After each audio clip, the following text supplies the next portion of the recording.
Hello, boys and girls. Well, Mr. Ash, shall we show the nice people what I managed to find at Second and Charles today? I think we should.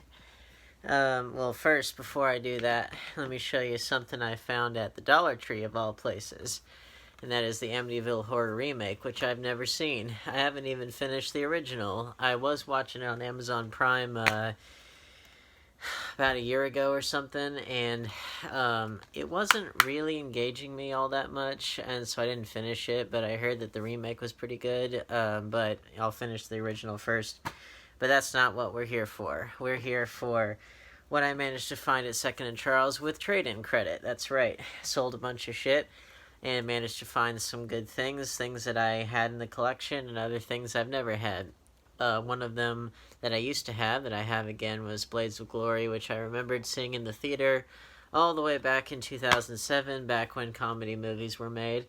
And I like this one. I miss John Heater, and I actually got to talk to him at a Dragon Con a couple years ago. And I'm glad that, he's still doing stuff, but I just, this was back in his heyday. Um, and then, of course, the Mel Gibson directorial comeback film Hacksaw Ridge with the slipcover, which is kind of hard to find. Love this movie, saw it in the theater. I was so glad that Mel Gibson managed to make a glorious comeback as a director because, quite frankly, I think he's one of the best directors that we have working today. Certainly in the visual department. I think that he understands how to tell a story visually better than just about anybody does these days. And so I'm glad that this film got made and it got so well received, and it was such a good performance from Andrew Garfield and, from Vince Vaughn and Teresa Palmer, who I love to death. But yeah, a great film. Glad that Mel Gibson made a directorial comeback. Can't wait to see what else he does as a director. Next up, Road Racers with Salma Hayek and David Arquette, and it was a Robert Rodriguez film that it says 1994, so I think this was right after El Mariachi, but before Desperado, so this was like his next film, put out by Echo Bridge, Miramax, and I think this is out of print, so I was lucky to find it. Still haven't watched this one, but I do like how the cover is clearly trying to, capitalize off of Sin City and From Dusk Till Dawn, because it kind of has a Sin City-ish look to it, even though this was many years before Sin City. Next up is this spaghetti western double feature, The Last Gun and $4 of Revenge, which I have never seen these films, but I've been on quite the western kick lately, and so trying to educate myself. Another movie that I wanted to see I wanted to see this all the way back when it came out, but I never did, and that was Spring Breakers, which my experience with Harmony Korine, I've seen a lot of reviews of his films, but I have not actually partaken in any of them, and I feel bad because I know he's kind of on the American avant-garde, and he has kind of a love him or hate him kind of following. But I remembered seeing the trailers for this, and I was like, I really want to see that, because this came out in the same year as as Pain and Gain, and it was another kind of ultra-violent kind of satire film, and this one was more like female-oriented, whereas Pain and Gain was more like male-oriented to kind of an insanely humorous degree, I thought anyway. A lot of people didn't like that movie, but I loved it. And what else do we have? We have a Nicolas Cage and Joel Schumacher film, and Nicole Kidman in there as well. Trespass, which I heard was pretty bad, but as you know, I'm trying to get the rest of the Nicolas Cage filmography in the collection, because I think Nicolas Cage is a hero, at least in the acting realm. We need to talk about Kevin, which I remembered seeing in college, and I didn't really like it when I saw it all those years ago, because I felt like it didn't really go into much depth about, because it's all about basically the childhood and the teenage years of this kid who goes on to, cause like a school shooting and shit. So it's like kind of he's a bad egg and all that stuff, and I didn't like it at the time because I remembered thinking that it just kind of, at least at the time, I thought that it kind of. Sorry, he's shaking the camera. Sorry about that.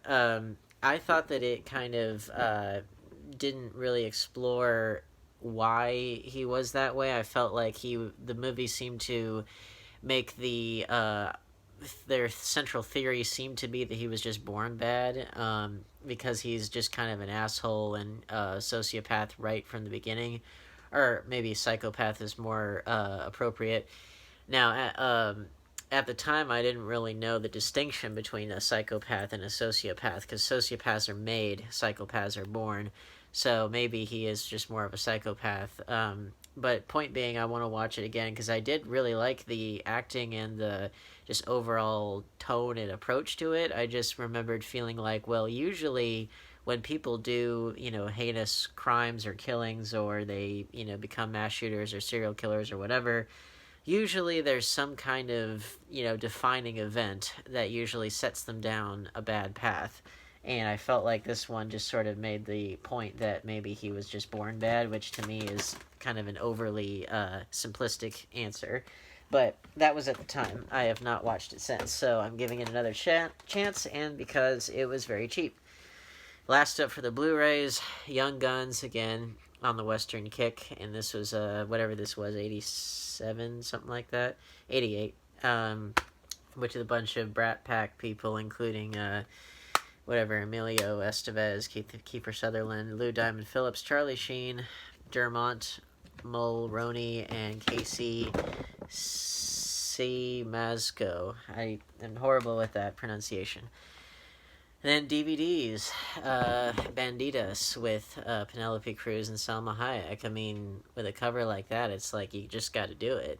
There's no buts about it. But yeah, another. I don't know if this is like actually set. It looks like it's set in the period, but point being, it's two mega sexy girls in this setting. It's like, come on, how can you not want to do that?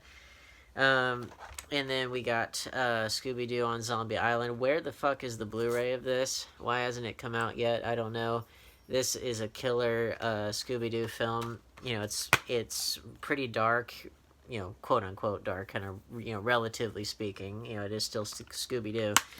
But I liked the kind of dark feel to it, the tone, the lighting, the kind of dark color palette. I don't know. I liked it. I thought it was one of the better Scooby-Doo offerings.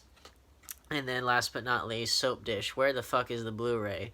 This is a really well-written, underrated comedy all about the soap opera biz and all of the hilarity that goes on behind the scenes. And very well written, very well acted, a lot of great stars, including way before Ally McBeal, way before Iron Man, Robert Downey Jr. This would have been after Chaplin, but it was before Ally McBeal and way before Iron Man. But yeah, and actually Terry Hatcher way before Desperate Housewives, and maybe around the same time as Lois and Clark: The New Adventures of Superman. But yeah, highly recommended. But where the fuck is that Blu-ray? It ain't there. Why isn't it there? Anyway, yeah, so just a few acquisitions from Second and Charles. Hopefully you all are keeping safe as the pandemic continues to rage and as American democracy ceases to exist as we know it. But if you like this, and please like, share, subscribe, hit the bell icon, set phasers to stun, warp factor 5. I will see you in the next video, and hopefully a certain someone won't jostle the camera too badly from here on out, but I make no guarantees.